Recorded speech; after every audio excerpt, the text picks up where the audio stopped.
माता पिता एक बोझ। पत्नी के अंतिम संस्कार व 13वीं के बाद रिटायर पोस्टमैन मनोहर गांव छोड़कर मुंबई में अपने पुत्र सुनील के बड़े से मकान में आए हुए हैं।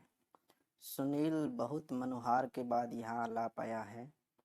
यद्यपि वह पहले भी कई बार प्रयास कर चुका था, किंतु माँ ही बाबूजी को यह कहकर रोक देती थी कि कहाँ वहाँ बेटे बहू की जिंदगी में दखल देने चलेंगे, यही ठीक है। सारी जिंदगी यहीं गुजरी है और थोड़ी सी बची है, उसे भी यहीं रहकर काट लेंगे, ठीक है ना। बस बाबूजी की इच्छा मर जाती, पर इस बार कोई साक्षात अवरोध नहीं था और पत्नी की स्मृतियों में बेटे के स्नेह से अधिक ताकत नहीं थी। इसलिए मनोहर बम्बई आ गई। सुनील एक बड़ी कंस्ट्रक्शन कंपनी में इंजीनियर है। उसने आलीशान घर व गाड़ी ले रखी है। घर में घुसते ही मनोहर ठिठक कर रुक गए। एक गुदगुदी मेट पर पैर रखे ही नहीं जा रहे थे। दरवाजे पर उन्हें रुका देखकर सुनील बोला, आइए बाबूजी, अंदर आइए। बेटा, मेरे गंदे पैरों में यह कालीन गंदी तो नहीं हो जाएगी? बाबूजी, आप उसकी चिंता न करें।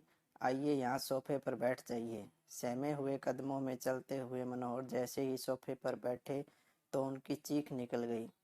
उनके बैठते ही नरम और गुदगुदा सोफा की गद्दी अंदर तक धंस गई। इससे मनोहर चीख पड़े। चाय पीने के बाद सुनील ने पिताजी से कहा, बाबूजी आइए, आपको घर दिखा दूं अपना। जरूर बेटा, चलो।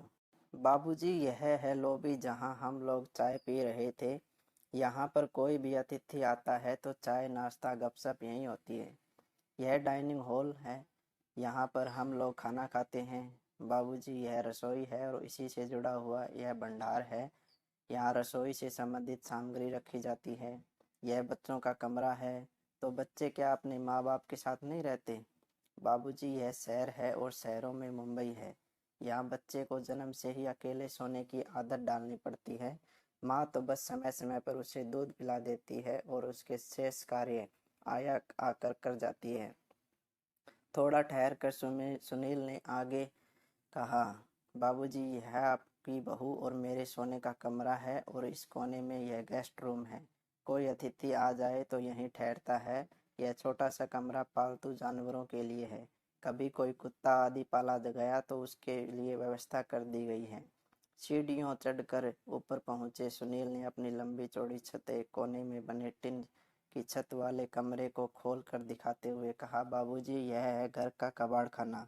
घर की सब टूटी फूटी और बेकार वस्तुएं यहीं पर एकत्रित कर दी जाती हैं और दिवाली होली इसकी सफाई कर दी जाती है। ऊपर ही एक बाथरूम और टॉयलेट भी बना हुआ है। मनोहर ने देखा कि इसी कबाड़ खाने के अंदर एक फोल्डिंग चारपाई पर बिस्तर लगा हुआ है और उसी पर उनका झोला रखा हुआ है। मनोहर ने पलटकर सुनील की तरफ देखा, किंतु वह वहां अकेला छोड़कर छत पर से नीचे जा चुका था। मनोहर उस चारपाई पर बैठकर सोचने लगे कि यह कैसा घर है जहां पाले जाने वाले जानवरों के लिए अलग कमरे का विधान कर लिया जाता है, किंतु बूढ़े माँ बाप के लिए नहीं। के लिए तो कबाड़ का कमरा ही उचित आवास मान लिया जाता है। नहीं, अभी मैं कबाड़ नहीं हुआ हूँ। सुनील की माँ की सोच बिल्कुल सही थी। मुझे यहाँ नहीं आना चाहिए था। अगली सुबह जब सुनील मनोहर के लिए चाय लेकर ऊपर गया तो कक्ष को खाली पाया। बाबूजी का झोला भी वहाँ नहीं था। उसने टॉयलेट व बाथरूम भी देख लिए, किंतु बाबूजी वहाँ नहीं थे।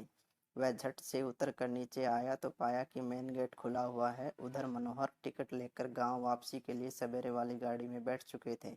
उन्होंने कुर्ते की जेब में हाथ डालकर देखा कि उनके अपने घर हैं।